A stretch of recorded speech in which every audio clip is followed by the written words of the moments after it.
Oui, oui, oui les amis, aujourd'hui on se retrouve dans ma cuisine pour que je puisse vous présenter l'une de mes collations que je fais ces temps-ci très souvent, voire même tous les jours d'ailleurs parce qu'elle est délicieuse, et je pensais que ça pourrait être sympa de la partager avec vous. Qu'est-ce qu'on a au programme aujourd'hui comme aliment de base? On a des graines de chia, ou des graines de chia, je sais pas trop comment ça se prononce, vous avez qu'à me le dire dans les commentaires, et des flocons d'avoine. Alors pourquoi ces deux aliments? Parce que d'une, déjà nutritionnellement ils sont très intéressants, flocons d'avoine, excellente source de glucides, graines de chia, excellente source de lipides, de fibres et d'oméga 3, ce qui est intéressant. Et si jamais vous avez la flemme de manger du poisson gras ou de vous complémenter en oméga 3, disons que les graines de chia, c'est limite indispensable. Et la deuxième raison, c'est parce que c'est deux aliments qui absorbent l'eau, qui ont tendance à doubler de volume, voire même tripler ou même décupler de volume au contact de l'eau.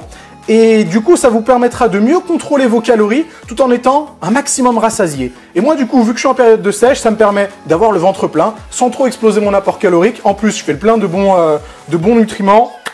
Donc c'est du tout cuit. Alors on va commencer très simple par les graines de chia. Ce que je fais pour les graines de chia, je le mets dans mon superbe pot à parfait. Hop, ici il y a 20 grammes de graines. Je rajoute un tout petit peu d'eau, pas trop pour l'instant.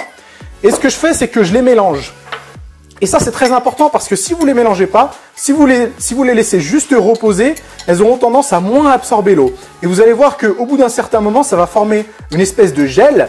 Et je vais rajouter de l'eau petit à petit pour que justement ça double, voire même triple de volume. Donc voilà, au bout de quelques secondes, à quoi ça ressemble. Je vous conseille vraiment d'ajouter de l'eau petit à petit pour éviter que ça n'absorbe pas. Et vous voyez que ça ressemble à un espèce de gel. Donc c'est un peu particulier comme texture. Et au niveau du goût, les graines de chia, honnêtement, c'est pas, moi je trouve pas ça très bon. Ça a une odeur un peu de thé vert et ça a un goût un peu de thé vert. Et vu que je suis pas fan de thé, donc je préfère éviter tout seul. Mais à l'intérieur d'une préparation, c'est plutôt pas mal. Ensuite, dès qu'on a cette espèce de gelée, je rajoute les flocons d'avoine. Ici, j'ai 40 grammes, pardon. 40 grammes de flocons d'avoine. Et ce que je fais, c'est qu'en général, je rajoute 10 grammes de caséine. Alors la caséine, en fait, c'est pas que j'ai envie de rajouter de la prot, hein, c'est que, honnêtement, on va pas se mentir, les flocons d'avoine, c'est pas super bon. On a un petit peu l'impression de manger du carton. Donc là, ce que je veux, c'est juste rajouter 10 grammes de caséine pour le goût. Et en plus, ça va solidifier un petit peu la préparation. Donc ça nous donnera un petit peu plus une texture gâteau, en fait. Et ça, c'est super intéressant, parce que c'est super bon au goût et du coup ça nous aidera pour la suite de la préparation, vous verrez juste après. Une fois que j'ai rajouté mes 10 grammes de caséine et mes 40 grammes de flocons d'avoine, je mets le reste de l'eau que j'ai préparée. Encore une fois, la quantité d'eau va dépendre de la texture que vous voulez. Je vais remuer un petit peu, pas trop longtemps, hein, juste une vingtaine de secondes, histoire que les graines de chia se mélangent bien aux flocons d'avoine. Et une fois que j'ai mon mélange qui est prêt, je vais laisser ça au frigo une nuit. Donc je le fais la veille pour que les flocons d'avoine aient bien le temps d'absorber l'eau et que ça ait, comme je vous l'ai dit juste avant, une espèce de texture gâteau. Parce que moi, c'est ce que j'aime. Ça me donne l'impression de manger un dessert. Et puis je trouve que c'est plus agréable plutôt que cette espèce de gelée. Parce que là, ça fait un peu purée pour bébé.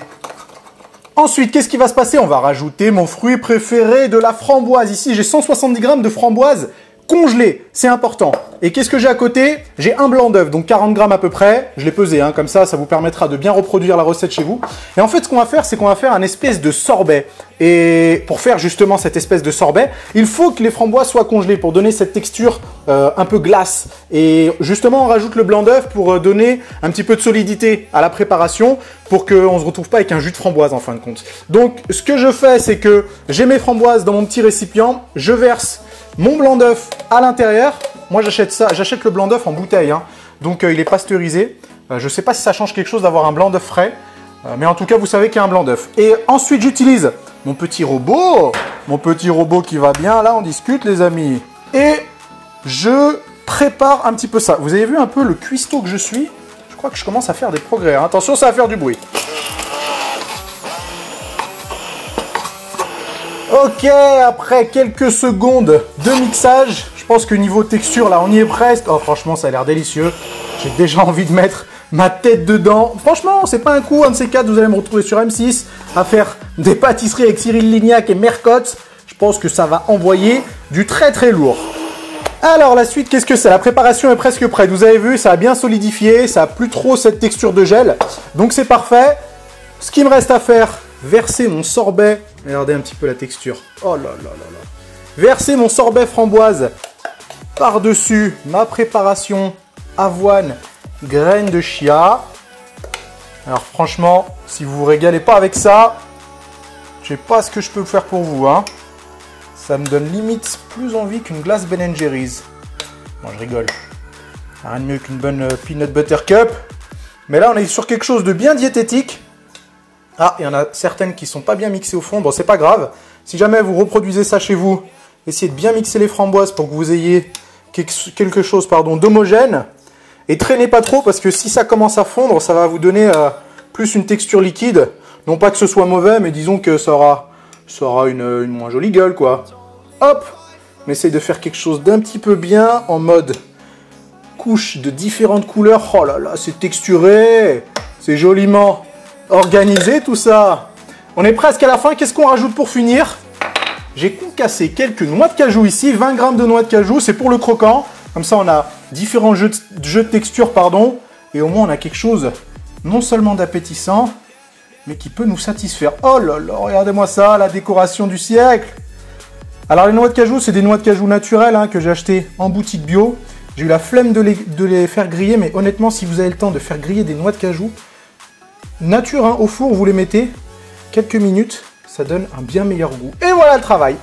Et voilà les amis, c'est tout pour cette petite recette. J'espère que vous aurez apprécié. Si jamais vous avez apprécié, testez-la. Prenez une petite photo, postez-la sur Instagram ou Snapchat et identifiez-moi dessus ou envoyez-la moi pour que je puisse voir un petit peu vos créations si elles donnent aussi envie que la mienne. Bon, en tout cas, j'espère que ça vous a plu. Je vous ai mis les macros pour que vous puissiez l'adapter à l'intérieur de votre diète. Dites-moi si jamais vous avez aimé ce type de vidéo et j'en ferai plus souvent sur mes petites recettes secrètes. Allez, à bientôt!